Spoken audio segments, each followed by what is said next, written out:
Shaq McKissick, in an interview, mentioned that he's surprised there is no Sixth Man of the Year award in Europe.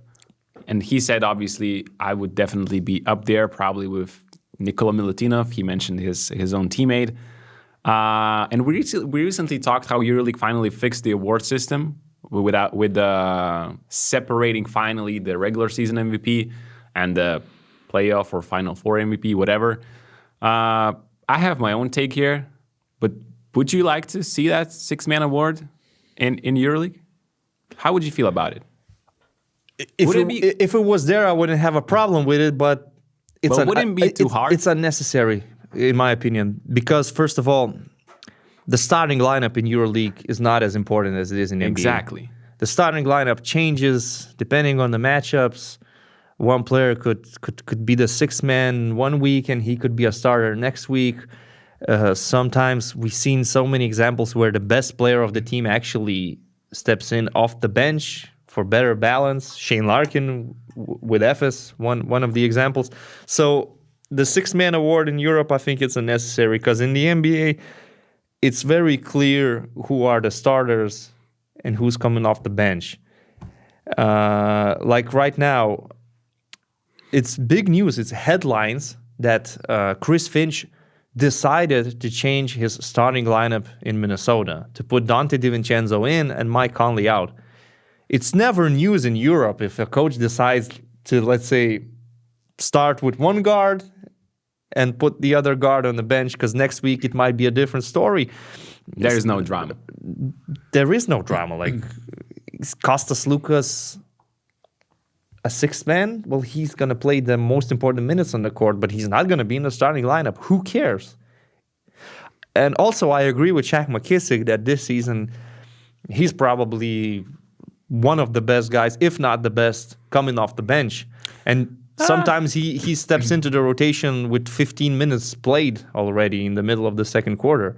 There would be some competition, definitely. There are some guys that would like to have a word with Shaq and you right now because I said one of the best. Yeah. I didn't say that he's the clear front runner for such an award. To me, it's not necessary because there's no such a big gap between starters and bench players in Europe. NBA, there is a clear between stars and bench players, I would say. NBA, first, second, third, four option is clear, and it is a big gap. So it is normal to have six men in the NBA. In Europe, I don't really see the importance of that because, for example, Nadir Hifi, no game started. He's a six man, but he's probably second or third best player on Paris team. Elio Kobo, 18 games played, 0 games started. He's what? Second best player on the team? Maybe judging on this season, but just judging this season. In the hierarchy, he's not probably the second man. Let's see more examples. Sylvain Francisco, only 4 games started out of 19. He is arguably first or second best player on Žalgiris team. Oh, yes. I forgot that he's Carlik actually Jones. not starting.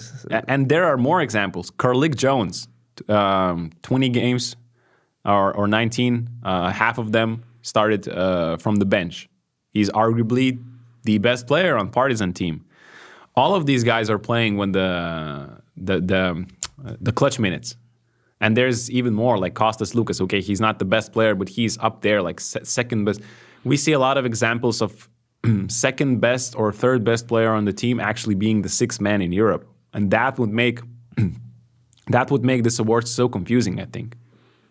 You would need to establish a criteria, like a player who didn't start for more than 50% of the games they played would be eligible for the sixth-man award. But again, as I said, I think it's unnecessary. Okay, but if the players want it, if, let's say, Elpa would push this to EuroLeague, push this idea, and they add this award, I wouldn't have a problem with that. If the players feel like they need it, they want it, let's have that. I don't have a problem. I just think it's unnecessary.